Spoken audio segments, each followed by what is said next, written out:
Today we're going to get off and running and try and make this pretty quick so we can get you as much information as possible. So we saw there's a few people here not from my home group. Awesome. Thanks for being here. We welcome everybody. As a segue into that, we actually do a commercial real estate meeting with my team every Tuesday at the Chandler branch of my home group, so downtown Chandler. It's at 9:30 every Tuesday. Rain, shine, sleet, 115, we're there, unless it's a holiday, then we're done. So you are all welcome anytime, especially if you're looking at diving into commercial beyond this class. It's a good place to jump into, kind of have those off-the-cuff conversations, find out what you've got, what you're working with, what we're doing, and really it's the thing that I think is really powerful for anyone that's looking to get into commercial. Because I always say there's so much that we don't know, and so you just don't even know the questions to ask. I talked to a gentleman yesterday from Tucson, and he's like, and he was smart about it. He's like, I don't know what I don't know. I don't even know what to ask. I just know that I have this potential client, and I don't know what to do. So that's where we are. We're here to be a resource. We're here to help, and we'll talk more about that as we go through this. That being said, who here has any commercial experience? Anyone done any commercial transactions? A few of you, perfect. Leases, sales, all the above? Sales, perfect. They're both kind of playing the same role, but definitely different on how you go about them, what you do.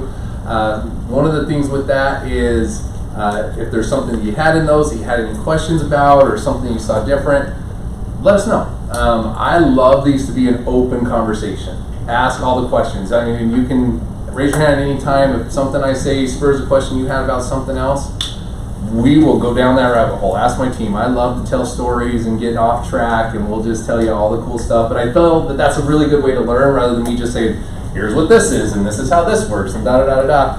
What's a real-life situation that played out in? And that's a good way that we can give you guys some information on how that works. So, open conversation. Feel free to ask questions. There's no stupid questions. So just stupid people. So that's just, the world we live in. So. There it was, 4 minutes. 4 minutes? That's all it took for me to get off. Yep, there we go. I told them, all the time, I don't know why you guys work with me, but. New record, we just tell them we don't either. They don't either. I fired him just before this. Yeah, I said something, she's like, that's it, you're fired. I was like, that's the great thing, I can't be fired. And she's like, I don't think any of us can.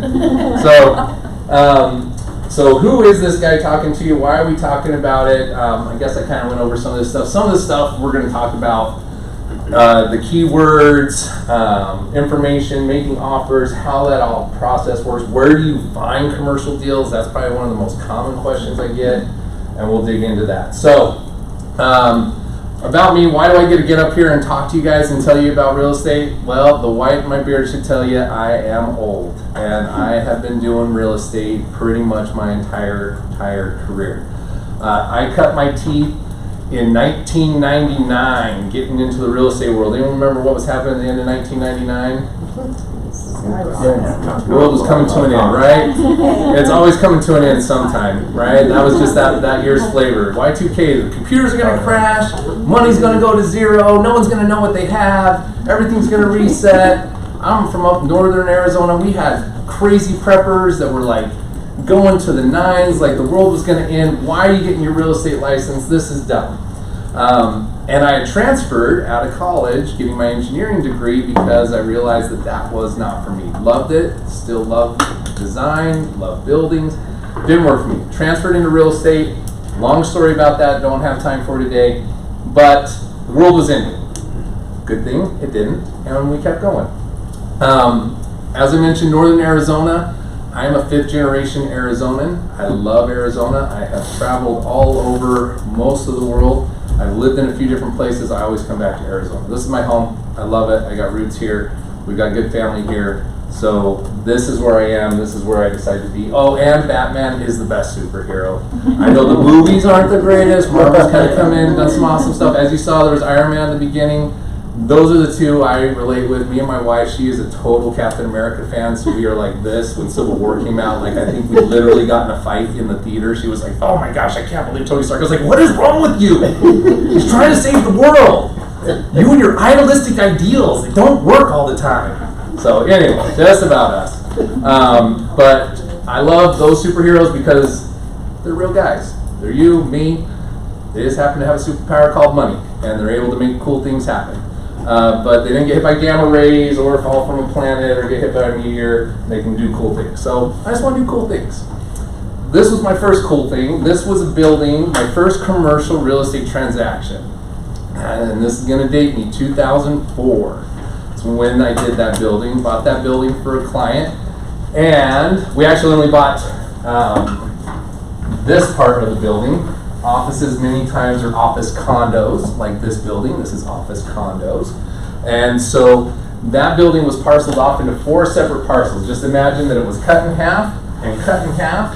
And that was the 4 parcels on that building. We bought the upper portion here. Then we bought the portion here. And then we bought the portion here over time. And so it was a great ongoing transaction. But that was my first one.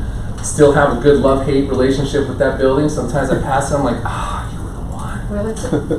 It's in Gilbert. It's over off of Baseline Val Vista. And so I pass that building. Sometimes I'm like, fondness in my heart. And sometimes I pass it and I get a little PTSD. I'm like, that building. It can go either way in commercial real estate. Family man, this is my wife Randa. She's part of the Cowgirls Historical Foundation. Those are my 5 rambunctious kids. They love to come to work with me. We do a lot of rodeo, we do a lot of sports, we do a lot of travel.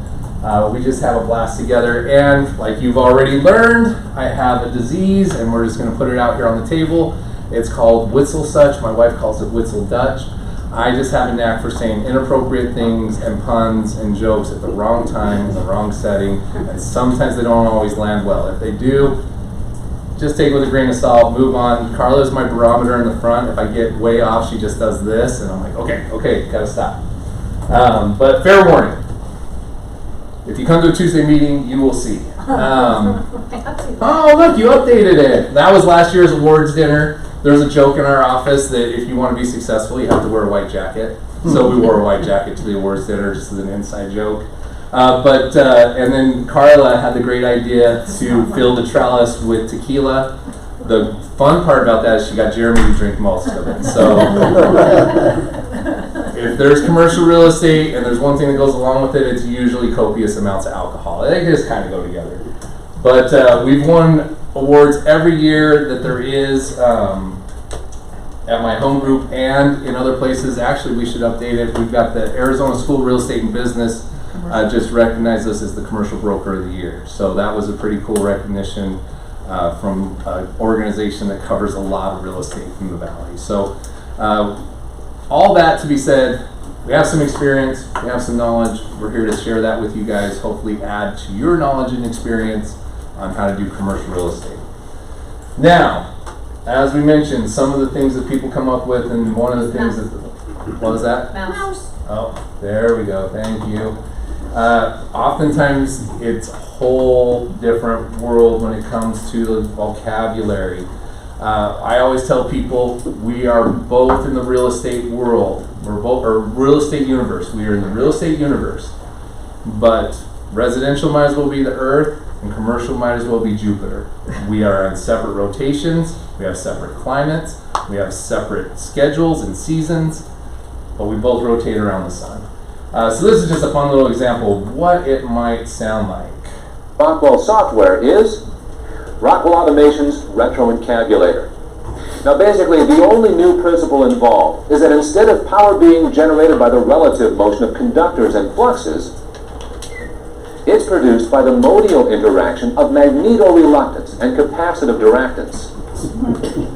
The original machine had a base plate of prefamulated amulite surmounted by a malleable logarithmic casing in such a Yada, yada, yada. And we get that a lot. What's funny about that, I thought every word in this was made up until I had an engineer in my class. He's like, oh no, that's all real stuff. And then Lish's son, who's like an engineer, like, oh no, that's all real stuff. I was like, how is this real stuff? None of this sounds real.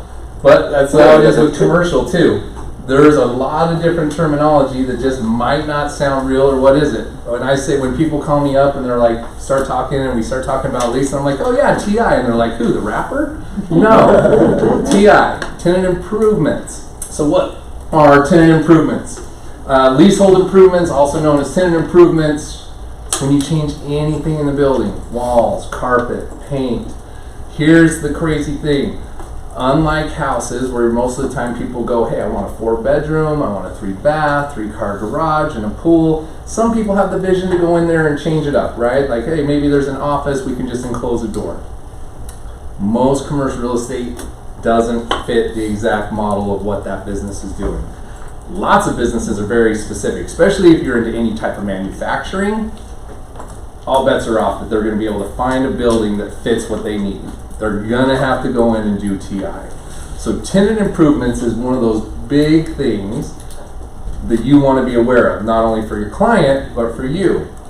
There's all sorts of different rules and regulations that go along with what can be written off and what can't, what landlords can give and what they can't. The biggest thing is that you got to negotiate. Go right ahead. Where can you find, like, what can be done, not done? Does it go by, like, per building structure, and you have to go look at the code at that for that? So you've got a twofold question there. So good question. So number one thing, and this is where we usually start a lot of our searches, especially if we're going into the leasing side, zoning. Okay. What is that building zoned for? Okay. So we know zoning codes. I mean, there's some real basic umbrella zoning codes, C1, C2, A1, A2. Every city's a little different. Every city's got their little twist on it. But under those codes, there's a lot of subcategories of those codes. So we've got them all bookmarked in our browsers. We know where to go to look for stuff if it gets a little bit funky. Do you have a list of that? No, but we do have bookmarks for it, so we can send you those. Okay. The biggest thing is just researching it to be aware of it. I actually Okay. have City of Phoenix's downloaded on my phone. I've just had it there for Okay. years because it's just one of the ones we would always go to, and they've got a really long list when it comes to industrial. Okay. So that's where you can find out what can be done. Then it goes to specifics of the actual property. Okay. Most of these properties are freestanding or free span, so they'll have pillars in certain places. Those can't be moved. So like that one's worked into the wall. This one not so much, but we can't move it. But we can move around those inside the building. And so that's the big thing. Then that's where the architects come in. That's where the permits come in, and so on and so forth. If it's simple stuff, carpet, paint, moving a door, no one's going to get permits. You're going to get a contractor in and you're good. If it's, hey, we need to fix this whole thing to fit, now you're talking architect costs, you're talking timing, you're talking permits. All of those go into your negotiations. So depending on the building too, the landlord might either take all that on or he might push all that to your tenant. And that just kind of comes down to the standard practices of that area. Usually kind of goes by state. So for instance, if we went to a full service office building like this, and I say, hey, Mr. Landlord, here's my tenant, I want to put him in here, this floor plan's great, but we need to make these changes to it to make it work. We're going to negotiate a TI allowance. Okay. And landlord's going to say, hey, that's great, I want your tenant in here. I'm going to give you $100,000 towards this TI allowance to make this fit for you. In return for that, I want you to sign a 5-year lease. If you want a 3-year, and then we come back, we say we want a 3-year lease, he's going to say, well, I'm only going to give you $50,000 because it doesn't pencil. It doesn't make sense for me to put that extra money if you're only going to be here 3 years. Because again, what they do doesn't necessarily work for the next tenant. Right. So that's why a lot of times when you, to go on a little tangent here, you'll see when people call up and they're like, hey, I want to get a 1-year lease. Doesn't usually happen unless they just happen to be usually it's small spaces, as is, quick, easy, we're just going to move in, we're going to move out. If it's anything where they got to do any amount of TI or anything at all, most landlords don't make money for 2 years. They only make their money on year 3, 4, 5, 6, 7, and so forth. So to get a 2-year lease is tough unless it's really minimal stuff required. 3 years you can get it done because they're making money in year 3. Because in the first year they're doing TI. There's also abated, we'll get into that in a second. They're paying commissions, sometimes they're paying attorneys. So we'll go back to this example of the office space and the 100,000. Now they're putting out $100,000. In an office space like this, 99 times out of 100, the landlord's not going to say, Mr. Tenant, here's $100,000. Go get your contractor and your permits. Come back to me when it's done, and we'll see how it works. Landlord's going to do it. This is his building. He knows it. He knows how it works. The AC here is tied to the AC over there. The power here is tied to the power over there. It's a mess. They don't want someone else to come in here and make it a bigger mess. So they're going to say, I'm going to give you $100,000, but we're going to do it. Now, if you make changes, you want something more, it ends up being past that for whatever reason, that's on you, Mr. Tenant, because I'm already committing $100,000. And then there are certain things that are the tenants almost every time. Any furniture, furnishings, obviously, moving, but also cabling. By cabling, we mean putting in this stuff, putting in your cat lines, your phone lines, your cable lines. Cabling's usually on the tenant. Depending on the space, that can be a hefty number. So know that as you go into negotiations, especially if your tenant's thinking, oh, I got $100,000, now I'm going to pay my mover, and I'm going to get my cabling done. No. And it's usually outlined in these. They usually have that in there. But as they go through that process, now landlord's going to go do the work. Now the other example of that is retail space. So some of these retail spaces are pretty ornate anymore, right? Not rarely you just walk into a clothing store and they're like just racks and it looks like a Dillard's from 1980s. Like most of them are done up nice and they got the faux walls and the wood and the plants and you name it. So on those ones, because also it's a very specific use, landlord will say, okay, I'm going to give you $100,000. You're going to go get the contractor, the permits, you know what you need in that space, and those spaces are already set up absolutely to be independent. So almost always in a retail space, Mr. Tenant's going to be responsible for the contractor, the permits, the whole 9 yards. Whereas in an office space, landlord will. So those are just kind of some of those nuances of standard practices in Arizona of where things go and what they are. That said, they kind of shift over time, right? I kind of look at them as like common law. Common law's there, but common law is whatever's common at the moment. Standard practices is just kind of whatever's standard at the moment. So TI, you want to know about it, you want to negotiate for it, and every space is different. If I go to negotiate a warehouse space, and my user is a very specific manufacturer, and I have a 10,000 square foot warehouse, and I go, Mr. Landlord, I want $30 a square foot. This landlord's going to be like, dude, I don't know what planet you just got, but you're smoking crack. I am not giving you $30 a square foot. Why? Because it's a warehouse. Most warehouses open space. And so if they're paying you $30 a square foot on the entire whole, that's $300,000. They're not going to do that because, dude, your office is like this. The rest of that's on you because it's specific to your build and your manufacturing. I'm not going to pay for that. However, I go into an office space like this, and I say, Mr. Landlord, I want $30 a square foot. They'll be like, oh yeah, you got it. Not a problem. Because they know that it's going to need carpet, it's going to need paint, it's going to need to be changed around, everyone's a little bit different, and overall it is adding value to the space. Now the two little differences on that is more in the medical office and the retail restaurant. Medical office, they're going to give you a lot more because now you have a very expensive building. There's water, there's plumbing, there's a specific electrical that has to be on separate breakers. Maybe they even have oxygen and nitrogen pumped through the building. Like, there's a lot of expense that goes into it. Overall though, medical space can be used for another medical user, and they might only have to move it and change it a little bit. So they know they're improving the value of the building. So medical's a little bit different. Sometimes we can push the limits on that, get $60, $70, $80 a square foot. The other one being the restaurant. Same thing, most restaurants will be another restaurant because they've put in the money for it and they're very expensive. Anyone ever been a restaurateur, worked in the restaurant industry? Those kitchens are expensive, huh? You gotta put a grease trap, you gotta put a hood, it's gotta be vented. A hood that's the size of this screen will cost you $40,000. 75. Never mind, $75,000. Audra does a lot of restaurants. She knows better than I. They are expensive. So, Mr. Landlord's going to help you with that, but he also knows that he's going to get another restaurant in there if you don't. So, they're willing to pay a little bit more. Any questions on TIs? Anyone fond memories of the rapper?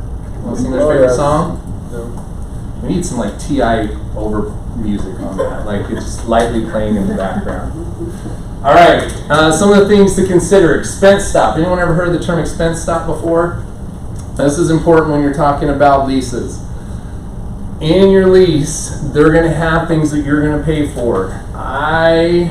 Back in the day, again dating myself, triple net used to kind of be the only way you did a lease.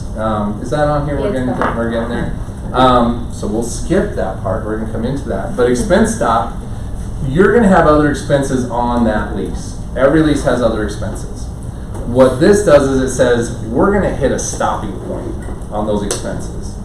The thing is, you need to be aware of it and you need to ask for it because not all leases have it. I just reviewed a lease in the Shark Tank before I came in here, didn't have it in it. So the comment back to Nick on my team was, hey, they didn't put a cap on the cams or an expense stop. What you want to be aware of that for is an example I have of a really nice yoga studio we did in Chandler years and years and years ago. These guys were awesome. Actually, I'll tell this story because it has twofold for TI and expense stop. They came in and we were trying to negotiate the space. Landlord had just remodeled this commercial retail center. Inline retail. I love when they were called strip centers. That's just because I'm inappropriate. But they were inline retail. They had redone the whole thing. It was beautiful. Looked great. We wanted to put a high-end yoga studio in there. Really expensive finishes. Really expensive TI. We're negotiating the deal. We go through the deal. And we can't get it over. All of a sudden, we hit a brick wall. I can't get the other agent to negotiate. I can't get her to call me back. I'm like, what's going on? We had asked for a lot of TI, and we knew it was high, especially because it was a yoga studio. Like, landlord's probably not going to give us all that. And I can't remember the exact number we asked for, but it was a lot. And we go to the landlord, and all of a sudden, the conversation stopped. I can't get the broker to email. I can't get her to call me. Finally, I just blow her up, and I get her on the phone. I'm like, Carrie, what's going on? Like, why are we not like negotiating this? Like, this is a very viable client. They have really good financials. Why are we hitting the wall? She's like, well, you guys need the TI and the landlord just doesn't have the money. He spent all the money on redoing the center. He can't offer you any TI, maybe a couple dollars. I was like, well, why don't you just say so? We are well funded. You saw our financials. We got plenty of money in the bank. We'll do our own TI, but if we do that, we are going to take that off the overall amount of the rent. So we were signing a 7-year lease because we were doing a lot of TI. My clients didn't want to put all that money, have all that build out and then not capitalize on it. So we did a 7-year deal, and let's just say for sake of example, it was $1 million lease. Well, we were putting in about $300,000 worth of TI. We're going to now make this a $700,000 lease, and we're going to recalculate the rent and the escalations based on that dollar amount. And she went, oh my gosh, this is great. I think he'll do that. Well, great, Carrie. We should have had this conversation a week ago. It would have been awesome. So my clients, of course, were tickled pink. They already had the money. They knew exactly what they wanted to do, and they got a lower monthly payment. So for them, being well capitalized, it made sense. Now, we did the lease. Well, here's the thing. Landlord did the lease. We reviewed the lease. You never do the leases unless you represent the landlord. So rule of thumb, I love this question because I get calls on the hotline all the time. So I'm part of the broker hotline, but I'm not on the rotation because I only get the forward call if it's about commercial. So I know when that call comes in, I'm like, oh, here it goes. Sometimes it's super exciting, sometimes it's super annoying. So the call comes in and they go, hey, I need a commercial lease. There's not one in transaction desk. Nope, there isn't. Well, how do I get a commercial lease? Well, let's back up. What are you doing? Let's talk about that first.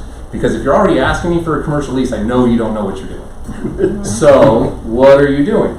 And then I find out, well, you know, I have my friend, they want this small space, and so we did this thing, and so they like it, and they want to submit an offer, so we want to give them a lease.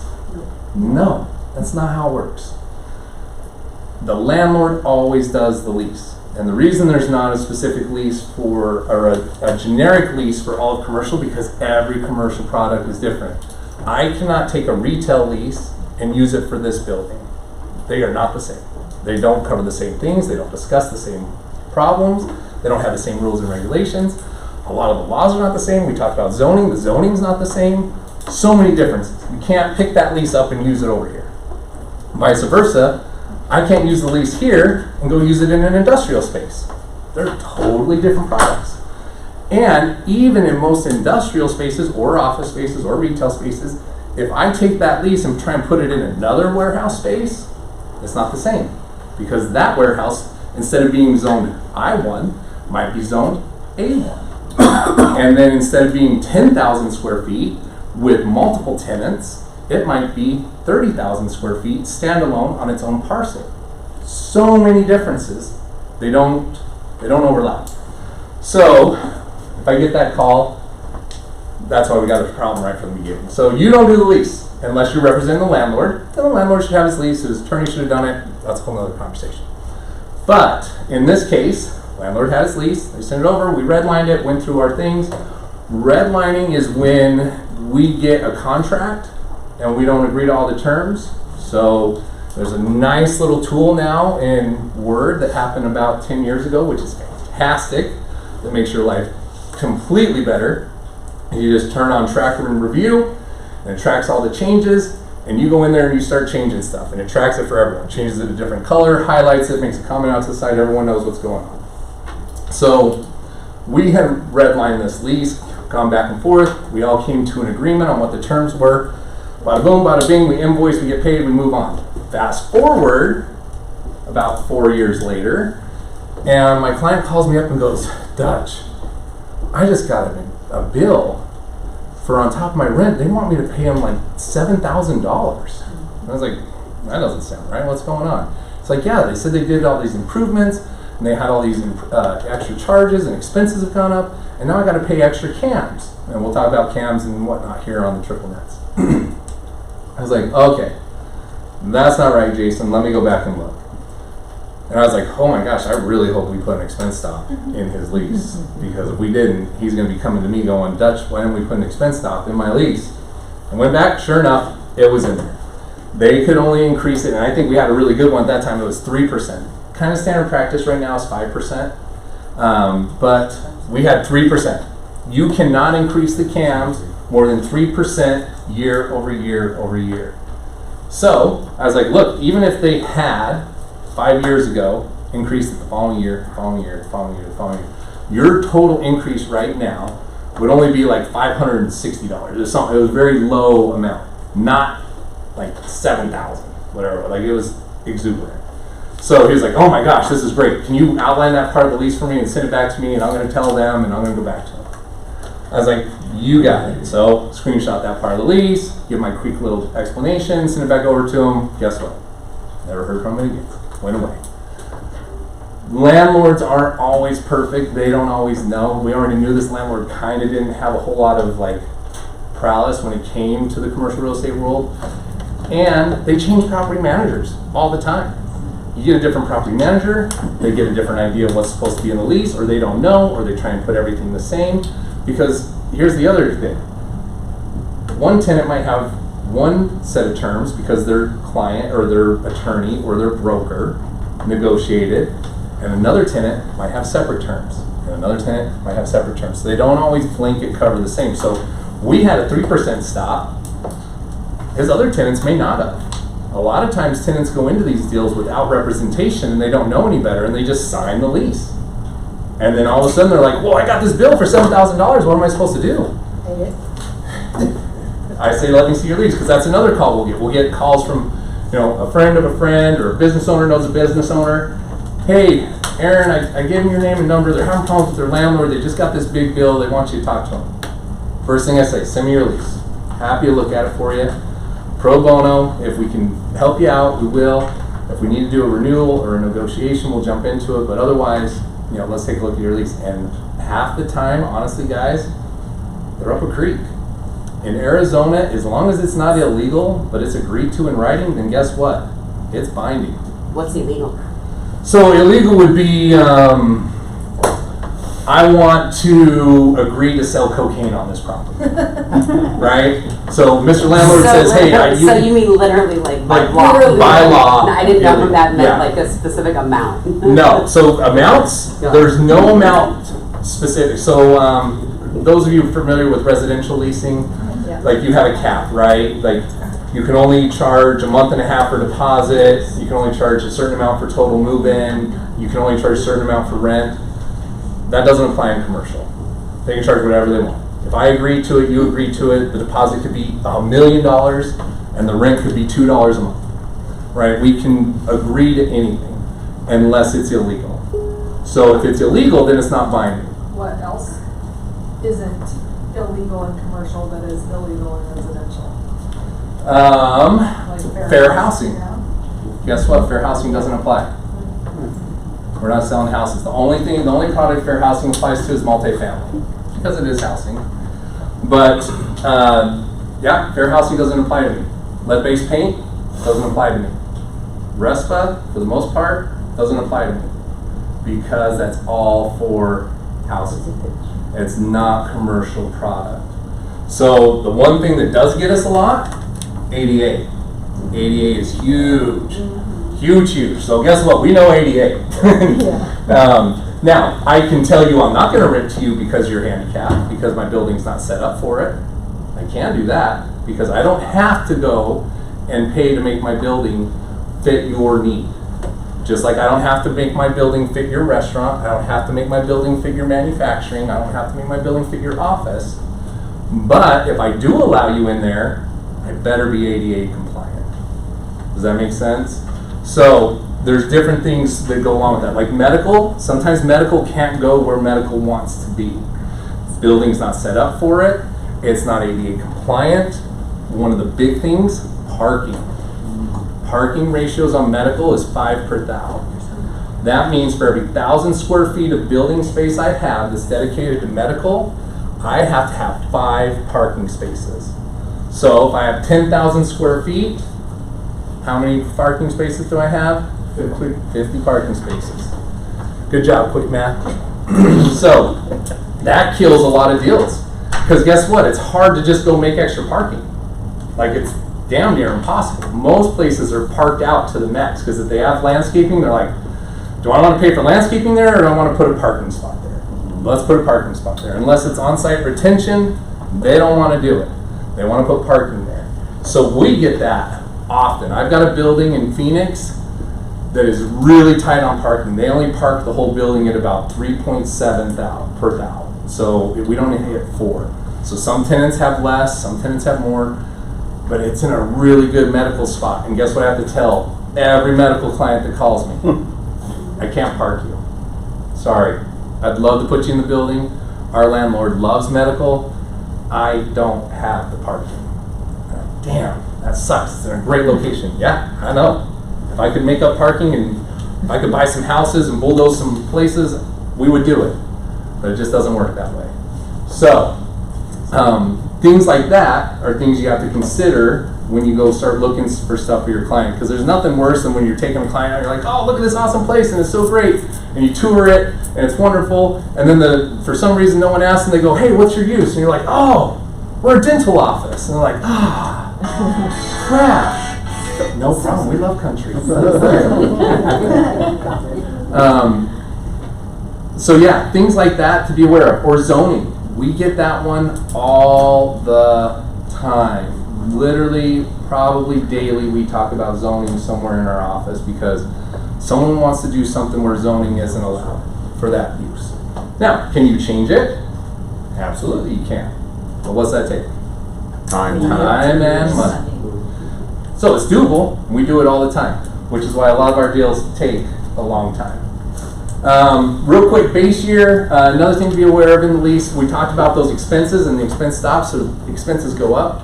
You want to have a base year. When do those expenses start? So this is really good to remember this time of year. If you're in February, doesn't really matter. You got a whole year in front of you. But guess what's happening right now? The leases I'm negotiating right now, my clients aren't moving into till like December, January, February. So if they're not doing that and my lease says the base year is 2023, what happens? They get a rent increase the moment they move in. They haven't even started and they're already getting a rent increase. No. We want the base year to be 2023. So those are just little things to look for and remember. That's a good one, important one. It's a simple thing and your clients love you for it. It's so great when you're like, oh yeah, first page, yeah, the base year is off. Oh man, thanks for noticing that. Yes, we did. We're awesome. Pro rata share, this goes along with all this as well. So, using this building as an example again, very rarely do you have a standalone building. Arizona, they're pretty rare. So, in a building like this, when they're saying, hey, here's your expenses, we don't want to pay for the guy next door, and we don't want to pay for the next guy next door, and the next guy next door. We only want to pay for our space. So, pro rata share is where we have 10,000 square feet, we have 10 tenants, and they all have 1,000 square feet. I only pay my 10%. Now that can be a million different things, right? I might be 10%, I might be 2%, I might be 1.76854321%. We get a lot of them, and usually they're like 4 or 5 decimals deep because they want it to be as accurate as possible because we're using dollars and cents and they're only 2 decimals and it gets weird. So pro rata share, always check your pro rata share. So types of leases, we've kind of talked about the triple net.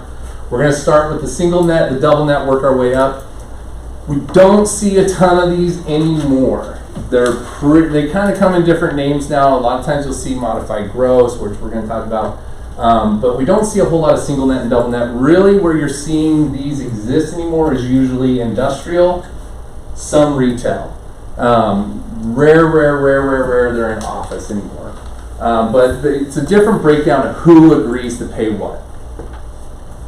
If we get into the triple net and absolute triple net leases, triple net's your most common. Like I said, 20 years ago, it was pretty much all that existed. It was actually kind of nice because it was like, here's the rent, everything else is on you, Mr. Tenant, and we're going to figure it out. Now, one of the big shifts that happened in that was, anyone know what happened in 2008, 2009?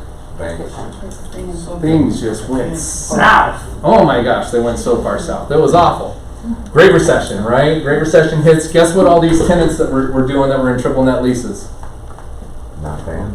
They weren't paying, right? And so what was happening is, in a triple net lease, you agree to pay the rent. So let's say the rent, for easy math, $10,000 a month.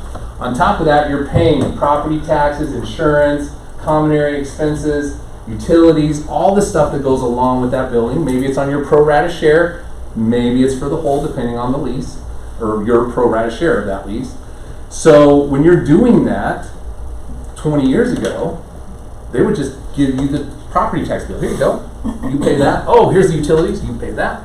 And here's the insurance bill. You pay that. And the tenant would just pay it. Landlord was pretty well hands off. Great. Well, what happened in 2008? No one paid. In 2009, no one paid. Then landlords started evicting people. 2010. And then guess what happened in 2011? They all got property foreclosure notices because no one was paying the taxes. And no one put the light bulb on to go, oh, no one's paying the taxes. So they've shifted that. Now, what's standard practice in Arizona is landlord pays all of this and then gives Mr. Tenant a bill and says, here's your bill. And you're going to pay me each month based on your pro rata share of this overall bill. Now, that includes the common area expenses, or CAMs. You're going to see that really common in retail. Why is that really common in retail? Because retail has a lot of common area. So think of like Tempe Marketplace. Anyone been to Tempe Marketplace? Mm-hmm. All that area is common area. All the places people are walking, all the sidewalks, all the trees, all the fountains, all the art, all the stuff you see in there is common area. Who pays for that? All the tenants. And they all pay based on their portion of whatever that total square footage of the complex is based on them. They also pay for the parking lot, they pay for the landscaping, they pay for the water, all that stuff. So that's your common area maintenance, or CAMs. So very common question when we're negotiating leases, what are the CAMs? What are my triple nets? They're pretty synonymous. Most people look at them as a synonymous term anymore. We want to know that because the rent might be $12 a square foot, but guess how much the CAMs add? Anywhere from 20 to 30 to 40%. So depending on where it's at, your CAMs could be really high. Sometimes we get negotiating a deal and we see the CAMs come over and we're like, oh my gosh, this is so low. They're only like $6. Like, this is amazing. And then we'll get some where we're like, oh my gosh, these CAMs are $15. What the hell are they doing here? And a lot of times that's because they're running it weird. Fashion Square, $41 a square foot. There you go. You want to be in Fashion Square? Your CAMs are $41 a square foot. Just for the kids. Just for the CAMs. Is this annual or monthly? Most of the numbers are annual, but then you break it down monthly. Now here's the key though, sometimes they'll give you a monthly number and you gotta know if it looks too low, they're probably giving you a monthly number. So like $12 a square foot and up, generally that's an annual number, but if you get like $2 a square foot, you know that's a monthly number.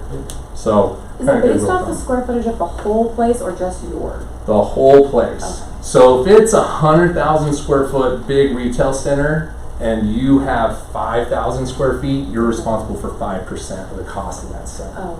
But remember, that's all the cost. So these parking lots, although they're great because they took out a lot of the softscape and now it's hardscape, guess how much those cost to redo? A lot.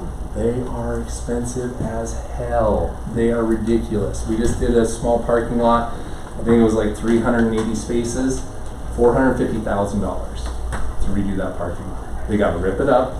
They got to mash it all down. They got to come in there and pave it. They got to work around tenants. They got to work in the evenings. They got to work around the city. They got to work around traffic. And then they got to get it all smooth. And then they have to paint it. Like, it's ridiculous. Absolute triple net. These ones are the greatest. These ones are the easiest. This is your McDonald's, your Starbucks, your big corporate players. Absolute triple net. It's everything that's in a triple net lease, except it's even the building. So typical triple net lease, I'm paying all this stuff, but let's say the foundation starts to wear away or go out and there's a problem with it. Landlord's coming in and fixing the foundation. Let's say the roof has an issue, landlord's coming in and fixing the roof. Especially because most of them have common roofs and common parking lots, common foundations. Landlord's taking care of it. Absolute triple net, doesn't matter if a meteor hit it, a car drove through it, you decided to blow it up playing Breaking Bad, it is on you. You are paying every single thing on that lease no matter what. Now, sometimes that's great for tenants because they don't want to have to go to the landlord to see if they want to fix something or do something, because landlords can kill your business. Landlords aren't perfect. I tell this to our clients all the time. As much as the landlord's vetting you to get into that space, you're vetting the landlord to see if the landlord's going to be a good fit for you. Some landlords are atrocious. Now, I will say, in my experience, over the last 15 years, they've gotten really good. I would say 92% of them are amazing. They're great. They follow the rules, they do the thing. Everyone works together. I think everyone kind of learned from getting their ass kicked in 2008, 2009, 2010. Like, it's good to play nice in the sandbox, so let's just all play nice and work together. But you still got, 8-10% that are assholes. And they're out to get somebody. They don't work. They're not copacetic. They don't try and mold with anything or help anyone. So as much as they're vetting you, vet the landlord. I had one client, actually this was during COVID, because I remember we signed the lease in my truck in the rain because we couldn't go into their office. It was ridiculous. And this landlord and broker were atrocious the whole time. It was a medical office lease. They really didn't have a whole lot of options to pick from. It's a very low marketplace for those out there. And they just wanted this space. They were hard to work with. They weren't negotiating on things. They weren't giving hardly any TI for a really long-term lease. Everything was problematic about it. The lease was super one-sided, which is not my experience. Usually they're pretty evenly fair. It was awful. And I told them 5 or 6 times, like, I don't like this lease. I don't like this client. I don't think it's wise. They're like, well, we really need the space. Okay, it's up to you. We get to my truck, they get in, it's raining, we're on the center console, they pull out the lease, and they go, well, what don't you like about this? And I was like, everything. I don't like the broker, I don't like the landlord, I don't like the deal, I don't like the TI, the lease is unfair, there's this that we all asked for, they won't give us anything, I don't like the whole deal. Okay, we're gonna sign it. Awesome. I did my part, right? That's my fiduciary. I tell my team this all the time. We really do care a lot about our clients, but at the end of the day, it's their choice. Our job is to advise. Their job is to run their business. If they want to run their business and how they run their business, that's up to them. All we can do is advise. But I want it in writing that we advised, because I don't want it to come back on us that we didn't do our job. Guess what happened 2 months later? This landlord's awful, he's doing this, he won't fix this. for months. And on one hand, I felt really bad. And on the other hand, it was probably the only time in my career where every call I went, well, I told you so, because I legitimately was so adamant that you shouldn't do this lease. So, just things to be aware of when you're negotiating things. Oh, let's see. Question, like maintenance, like say the AC goes out. Like, I had like a client that their AC went out and the landlord's like, I'm not, you That's signed. what you negotiate. Yeah. It all depends on the lease. Most leases, AC is on the tenant. Wow. The vast majority, and that's kind of a wake-up call to a lot of tenants, especially if it's their first space. They're like, why am I paying for the AC? It's kind of standard practice, especially retail, especially industrial, not so much office, especially if it's a full-service office building. That's one thing we didn't talk about. We should probably put full service in there. Oh, is it coming? I think that in restaurants. Restaurants, it's on the restaurant tour. Hey, full service. Perfect. Because they don't know how to taking care of it, what they're doing, so they want them to be responsible for it. Now, that said, anything's negotiable. There's ones where it's like, hey, I'm the landlord, I don't want the ACs to go out, so I'm going to pay for a service. It's going to be included in your CAMs, but if it goes out, you're responsible for it. There are ones where the landlord covers everything. There's a lot of times where what we've done a lot lately is meet somewhere in the middle, especially as some of these units are getting older and older and they're not replaceable. Have any of you guys ran into that where it's the new Freon, whatever? Mm-hmm. So what landlords are doing now is, hey, Mr. Tenant, you pay for $1,500 of repairs or replacement, I'll pay for the rest, or I'll amortize the difference over the rest of your lease so you're not paying $15,000 for a commercial AC unit. So it's gotten pretty good flow. If it comes down to standard practice, tenant's responsible most of the time, 99% of the time. Now, how we divvy that up from there is where we go. One thing that's standard practice for our team is we always ask for a 180-day warranty on anything mechanical when our clients move in. Most brokers don't do that. We do that every time. Sometimes we don't get it. Depends on the deal. Most of the time we do. But we don't want our tenant moving in and then the first thing they have to do is go replace an AC unit because it's expensive. Is there like a home warranty, like, you know what I mean, like for businesses, No. anything like that? No. The only warranty you get is the technician that puts it in. Generally, they'll warranty the install or the unit based on what it is, but you're usually paying for labor. Sure. So yeah, we've talked to a lot of home warranty companies over the years, especially because they'll sponsor some of these events. I'm like, when are you gonna do commercial? Right? It'd be awesome. They won't touch it. Absolutely not. Yeah. Just did that with American Landfill. How do you vet landlords? How do I rank them? No, Vet. Vet them. Like you mentioned that. Most of the time, if they're a big landlord, we can look them up and see who they are. There's a lot of information out there anymore. Most of the time, it's just in the negotiations, right? There's a lot of face-to-face talk. It used to be real standard practice years ago when I'd have a tenant and a landlord and we'd walk the space and we liked it, we wanted to move forward. We'd just go have a round table. We'd sit in a little office like this, a round table, and we'd sit down and go, okay, Mr. Landlord, what do you want? Here's what we want. Like, it was very commonplace. Like, I know in the real estate world, it's like, don't you dare talk to my client. This is the negative. If you call them, I will kill you. Us, it's like, hey, let's have a conversation. Let's sit down. Let's figure this out. We want to negotiate this. We want to negotiate right now. We want to have face-to-face figure it out. And that was a really, really good way to see who you were dealing with. Because once you were across the table, easy. Now it's a little more disconnected. We do so much stuff over, internet and emails, and we used to have to. I was telling the guys the other day, one of our agents had to do a lease, and he's like, "Dude, this guy's making me sign it in a wet signature." I was like, "Oh, is he old?"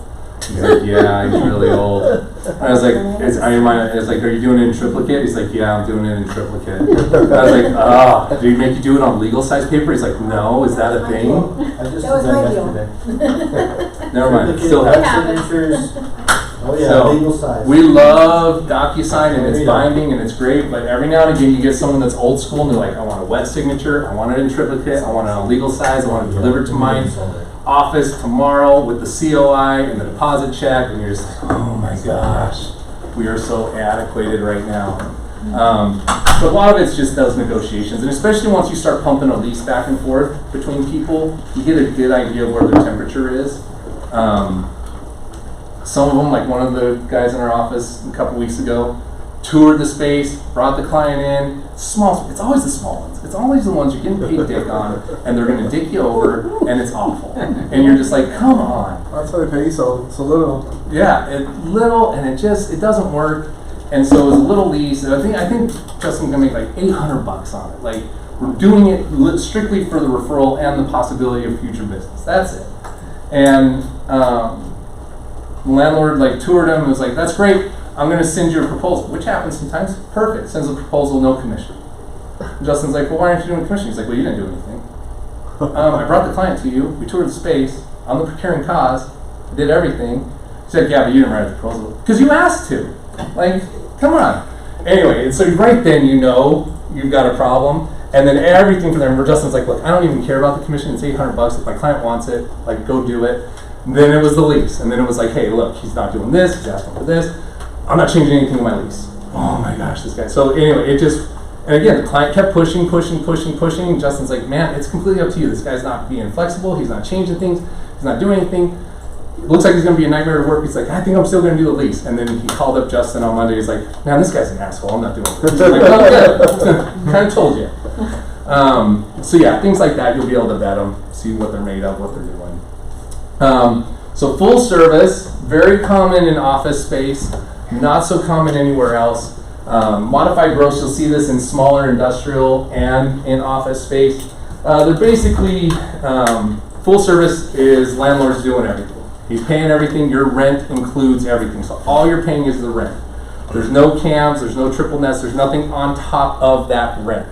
Now, because of that, you're generally paying a premium for that rent. So I like to tell owners of office space, if I'm representing them, and they've been doing triple net for the last 20 years, let's convert all your properties, all your tenants to full service over time as their leases come up. Let's convert them to full service. Because landlords generally make about 20 to 30% increase on doing that service basically for them.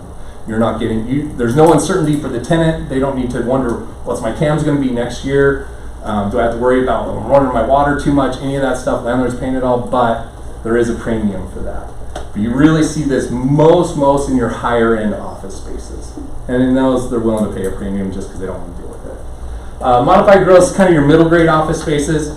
Basically, landlord's paying all the big stuff, but tenant's going to pay like utilities, or tenant's going to pay some janitorial. The biggest key on all of these is because there's no written law that says this is what triple net is you got to ask. Just ask. What's included? What's included in your triple nets? What's included in your full service? We had a full service a few months ago where they were having the tenant pay for the AC, and this is one of those ones where full service, they're not paying anything. Like, I'm paying you a premium to pay for everything. And they were like, "No, you got to pay for the AC." I was like, "That's not full service. I don't know what you're smoking. That's not a full service lease." "Well, in our definition is," "Well, your definition sucks. That's not what full service is." Identifies as full service. It identifies as full service. It makes all the difference in the world. So, you just have to ask those questions. You have to look and see what it is. And that's the biggest thing. Now, you know all these terms. Where do you find them? That's one of probably the second biggest question I have. Aaron, I got this client. I've been looking all over MLS. I can't find any commercial listings. There's like one. Well, they're not on MLS. They're on CoStar, LoopNet, Crexi, about a dozen other little sites, but those are the major ones we go to. LoopNet's our Zillow. How accurate is Zillow? Not very accurate, right? Our LoopNet's even worse. We've had LoopNet in our office a number of times, and they basically tell us straight up it's a clickbait. They just want your clicks. They want you to come in there. They want you to pay. They want you to give you information that's old, that doesn't exist. LoopNet's fed from CoStar. Crexi's independent. They've been up and coming. They're getting more and more credibility, but not everything's there. We've started looking at Crexi more just because we know some brokers are going here because they're double dipping because they don't want to pay another broker, so they're going where people can find them directly, which is fine, but it's not a bad one, and it's open so you can get there. CoStar is a pay-to-play broker platform. So this is an example. This was a couple years back, but just to say, I pulled everything on MLS at that time. At that time, there were 416 properties on MLS for sale. There were 327 for lease. This was CoStar. Same time, same day. 4,297 for sale. Here's a good one for you. 5,369 buildings for lease with 12,235 spaces. So we talked about condos, right? So that would be like, this is one building, but it might have 20 spaces available in it. So that's the big difference on those. The key with CoStar is that it's expensive. I was just telling the guys in the office, CoStar's come a long way, but shoot, 15 years ago, it was like a DOS program. It was horrible. Before that, it was Hot Sheets. Anyone here old enough to remember Hot Sheets? Yeah, Whitebeard, we got this. That Hot Sheets, oh my gosh, if you didn't get your listings in by Friday, they weren't in the list for Monday. You were flipping through papers. You had like Twitter, feeds on there. You only had like 180 characters to tell what your property was. No pictures. It was a whole different world. So we've come a long way, but because of that, they make us pay for it. So like 15 years ago, CoStar was like $1,200 a month. We're better now, but not great. It's like $500 a month now. So A just month each. a month. You guys So pay that for 1 year for the MLS. so yeah, our team, our CoStar bill is like $7,000 a month, just to be on CoStar, just to look up the properties, just to pull the information that we. Well, yeah, 'cause you can't Aaron, share. for each additional license, is that the fee, 500 per Yeah. license? Okay. Now, we can work together, right? So lots of times when we have a new guy that comes into commercial, I'm like, look, do not jump into CoStar. One, you don't even know how to use it yet. Like, take a little bit of time, work with one of the other brokers. You are handicapped a little bit because you're gonna have to work on their schedule and they're gonna have to get you information when they can, but it's gonna be better than paying that $500 a month. If any of you are looking to do it independently, I'd highly suggest just partnering with someone independently, because it's not just, hey, this month I want it, next month I don't. No, we have a September to September contract. So when we sign you up, I cannot cancel you till September. If you come back around again and you don't go through September, you're in for a whole nother year. So like this year, I was just telling some other people out here that are asking about CoStar, I've already had 3 people this year sign up and then want to cancel. And it's like, guys, I told you going into it, I can't cancel you except in September. I'm sorry, you're on the hook until September. So it is a hefty expense to go into it. It's probably the biggest bottleneck in commercial is finding the property.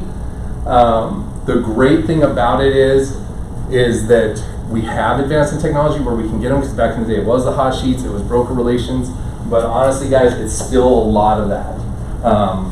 There's times just yesterday, we have a client looking for a warehouse space, South Chandler.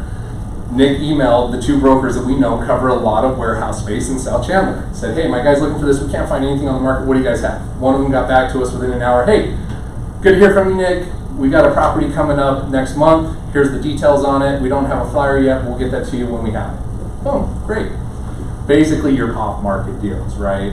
There's nothing truly, really off-market in commercial, but it's knowing who to call to get that information. So it's a ton of broker relations. The thing that I always tell my team too is, it's a small sandbox. Play nice in it, because you're gonna cross that person again and again and again. I had a guy that started with us just a little bit ago, he sent off kind of a snarky email and I was like, watch it, dude. I get it, I get you're frustrated, he's being a little bit of a twerp, I get it, but you're gonna see him again and again. How do you get paid? Perfect. That's the most important question of the night, guys. The guy that's thinking in the back. So, we don't have MLS, so what's that mean? There's no broker-to-broker agreement. If you do not negotiate your commission, you do not get paid. And that is a horrible call to take on the broker hotline when I did this commercial deal, it all went great, but I haven't got paid yet. Oh, okay. Did you write a letter of intent? What's that? Did you sign a broker commission agreement? We're not allowed to talk about commissions. Oh, this is not residential, sweetheart. This is commercial. You have to talk about commissions. This is one of the first things I talk about. Hey, Tyson, I see that you've got this property available, or on the market. Is it available? Because 9 times out of 10, they're not updated because it's not MLS. There's no fine if you don't take it down. They'll leave them up forever. So, hey, is it available? Yeah, it's available. Awesome. I have a client, they run an indoor mini golf. They'd love to rent this space. Would they allow that use? Because again, they can discriminate against anything they want. There's no fair housing. Like, I fucking hate mini golf. No. Or, I love mini golf. Are they going to serve beer? I would love to come. Okay, perfect. We're going to put mini golf in there.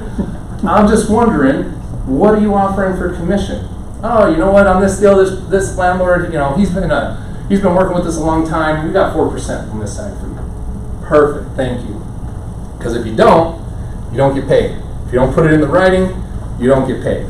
And so the commissions fluctuate just as much as the standard practices or the market. So 8 years ago, industrial was not what it is today. I could get 8% one side on industrial. It was glorious. I was like, everyone wants to do industrial. You want to do industrial? I don't care. Where are you running? You running a medical office? Let's see if we can do it in industrial. Can we put in an industrial park? Sure, we'll get the park. We'll get the park. Just park in the back. So it was huge. Now industrial's high on the hog, right? They're building millions and millions of spec industrial. They don't even have tenants for it, but they know it's coming because everyone wants industrial. Everything's moving to industrial. So we have now seen the commissions on that. I mean, we're lucky if we get 3% on one side. Lucky. Sometimes it's 2. The other part of that is if you're doing acquisitions, the higher price, the less you get paid. So I did this deal a few years back. It was a $20 million deal, got a lot of publicity. Everyone was like, oh my gosh, you did this $20 million deal. That's so awesome. And one of the guys came up to me at one of my home group mixers like, dude, did you just get paid like $600,000? And I was like, no. He's like, what? I was like, no. There was 0 commission on that deal. And he's like, what? You did that deal for free? I said, I didn't do it for free. There was 0 commission on that deal. I had to negotiate the commission with my client to get paid. And it was up to my client on how much I did, to how much I was worth, to how much I got paid. So my client, great client, gave me 1%. But then when the deal went so good at the end, he's like, I'm going to give you a 0.25 bonus. But what's 0.25 on $20 million? I'll take that all day long. That's a huge bonus. Thank you, sir. Appreciate it. Let's do business again. So you definitely have to negotiate your commission. The higher the price, basically now, I mean, it used to be about $15 million. There were no commissions. Now it's about 8. Every $1 million, don't think there's a commission involved or that you're automatically going to get paid. You got to negotiate it, and most likely you're going to negotiate it with your client. And office, one thing, I love office. Most office is still 6%, just one side. One side 6%, because anyone said that seen the news, office is hurting.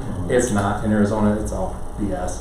Office is great, except in some sectors it's really not great, but in the not great places, they will pay you a fortune. You want me to find you an office space in downtown Phoenix? Please line up out the door, I'll give you all of them. We had one, they were paying us 6%, and then they were paying us an $8 per square foot bonus. And it was like a 5,000 square foot space. That's a $45,000 bonus. Thank you, that's awesome. So it all depends on what it is and where it is, and that's one of those great conversations to have, especially with a mentor or someone that's walking you through the process. Like, what should I ask for on commission here? Like, I see it in retail all the time. I just had one on the phone on the way up here. They're putting in a retail LOI, well, which is what we're not going to have time to cover because I need to give time to Carla. But LOI, letter of intent. We don't do offers. We do letters of intent. That's how we get it there. We kind of work backwards, but honestly, I think it's phenomenal. You guys really should incorporate it into the residential world. But that's where you negotiate your commission. And she did a retail deal, and she only asked for 3%. I was like, no. You can ask for 5% right now. Maybe you go down to 4%. She's like, I can ask for that? I can't ask for anything. What they'll agree to is another story. But yeah, standard practice right now, pretty much 4% on any retail deal. So yeah, fantastic question, and that's one of the biggest things to remember is you got to negotiate, you got to have that conversation. Now, is that 4% or whatever percentage that you mentioned, that's on sale? How about when you're leasing it? So leases are free. You do those just pro bono. No. People ask us all the time, they're like, will you take this lease lead? I don't know, because in residential we get paid on a lease. $300, $200, high five, like, hey, good job, you did this lease. Congratulations. Leases can be huge for us, because like I said, most of the time you're not doing a 1 or 2 year deal. It's like non-existent. 3, 5, 7, 10. I was talking to one guy yesterday, they're looking at a 20-year lease. So the way that's calculated, let's just do easy math. let's say I'm paying $1,000 a month for a lease. That is over 12 months, that's $12,000 a year. If I'm doing that lease for 5 years, now that's $60,000. So you get paid on the whole of the lease. So that's $60,000, not $1,000 or $12,000. What about the renewals? So renewals, most of the time landlords won't give them to you. Even if you build a You lease? ask, sometimes you will. And the big key is stay in touch with your client. We have a calendar when their leases are coming up, when the renewal is, and we reach out to them before, hey, your lease is coming up. Do you want to buy? Is it that time? Do you need a bigger space? Do you need a smaller space? Or are we going to renew where you're at? If we get engaged and we present the renewal to the landlord, we can usually get 2%. That's pretty standard across the board. Whatever renewal it is, whatever type of property it is, 2% is pretty standard. But if it's not a renewal, you negotiate the lease, you still get about 4% or? 3, 4, 5, 6, depending on the product, depending on the terms. So that's the other thing. You beat up the landlord and you only get a 2-year deal, and you ask for 6%. Nope. They're not going to pay you that, right? But I bring a landlord a 5-year deal on anything, I'm asking for 5 or 6%. I'm like, look, I'm getting 1% a year, and that's pretty easy to argue. So again, just knowing what it is, but that's the big key, and this is what I'll leave you guys with. Oh, look, that would have been a fun video to look at. We're here to be a resource. Don't go it alone. If you've never done the deal before, or even if you've had some experience but you haven't done that type of deal, call us. If anything, I'm willing to give you some free advice. I am a big believer in what you put out there, you get back. And I believe there's enough pie for everyone. The Phoenix Valley does billions and billions and billions of commercial real estate a month. I don't need all of it. I'd like more of it, but I'm not going to get all of it. And if I can help you get some of it, by all means, we'll help you. The big key is at least mentor with us or let us partner with you. Or if you don't want to get into it, send it over to us. We have a referral link on our website. Is that the next slide or is this it? You can just go to our website and hit referral. It's been updated, it's actually on the website, but yeah, good. It puts all their information, puts your information in. The big key to that is that it tracks you with them, because here's the thing about commercial deals. They take forever. So in a galaxy long, long ago, we started a commercial deal, and it might be closing today. That's how they work. Your life cycle on a deal is what, 3-4 months? Our life cycle is 6 months minimum. Justin just closed one at the beginning of the year that took 4 years. Nick just closed one at the beginning of the year that took 5 years. Last year we closed a deal that took 6 years, and we didn't have this system yet, and I had to dig through emails to find out who sent it to me, because I knew it was a referral and I couldn't find it. I finally tracked her down. She had moved brokerages twice. Found her, I was like, hey, guess what? You're getting paid. She's like, for what? And I was like, you sent me a deal 6 years ago. She's like, I don't even know how you remember. I was like, I just knew I had a referral and I had to find you. That's all I know. So we love to pay for referrals. We're here to be your partner. Is this, oh yeah, there it is. Oh, I went too fast. That's okay. Doug's pulled anyway. We paid out over $800,000 in referral fees in the last 5 years. So we're happy to pay you for them. And if you want to partner, come partner. 9 times out of 10, you're probably going to bow out halfway through. No harm, no foul. We don't care. But at least you learn and you see if it's made for you. And if it is made for you, great. Stick with it. You know, Audra's over here because she showed up and she never left. And she just did a deal with me and she's still here. I don't know why. She just seems to like me. Almost 4 years later, Dutch. So, you know, it can happen. Next thing you know, maybe you're doing commercial for full time, or you find out, hey, you know what, it doesn't work for me. But we'll make it fair. We'll partner with you. The big key is just getting knowledge on it, however that looks, so that you can make sure your client's taken care of, you make yourself you're taken care of, you don't open up yourself up into any liabilities. By all means, just reach out to us anytime. I've gone well over, so we'll turn it over to Carla. Let's take a 5-minute potty break. Oh, 5-minute potty break. If anybody needs Go back to. to, yeah. And if you haven't signed in, I think it went around, make sure you sign it. That's good. Do you want that?